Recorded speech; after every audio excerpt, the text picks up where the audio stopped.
আসসালামু আলাইকুম। আশা করি সবাই অনেক ভালো আছেন। প্রতিদিনের ন্যায় আমার খামারের কাজ শুরু হয়ে থাকে গরুর গোয়ালঘর আর গরুর পরিষ্কার পরিচ্ছন্নতার মধ্য দিয়ে, কারণ আমি সবসময় চেষ্টা করি আমার গরুর গোয়ালঘর আর গরু পরিষ্কার পরিচ্ছন্ন থাক।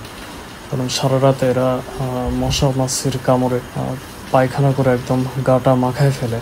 তো সকালে উঠে আগে এদেরকে পরিষ্কার পরিচ্ছন্ন করে দিতে হয়। তো কাজ করতে করতে আমার কানে একটু শব্দ আসলো, আবার রাস্তায় এসে দেখি যে স্থলভাগের সবচাইতে বড় প্রাণী এসেছে। ছোটবেলায় যখন আসতো তখন আমরা দৌড়ায় রাস্তায় আসতাম। তো যখন ছোটবেলায় হাতি কিংবা ঘোড়ার গাড়ি আসতো আমরা দৌড়ে রাস্তায় এসে ওইটা দেখতাম, ভালোই লাগতো আর কি। সম্ভবত 2013 কি 14-র দিকে একবার হাতি এখানে পাগল হয়ে গেছিল, অতিরিক্ত উত্তেজিত হয়ে তার মাহুতকেও সে অ্যাটাক করে বসে, আর সবশেষে সে এখানে একটা বড় রকমের তাণ্ডব চালায়। তো ভিডিওটি ভালো লাগলে অবশ্যই লাইক, শেয়ার আর কমেন্ট করবেন, আর আমার চ্যানেলটা সাবস্ক্রাইব করবেন। আল্লাহ হাফেজ।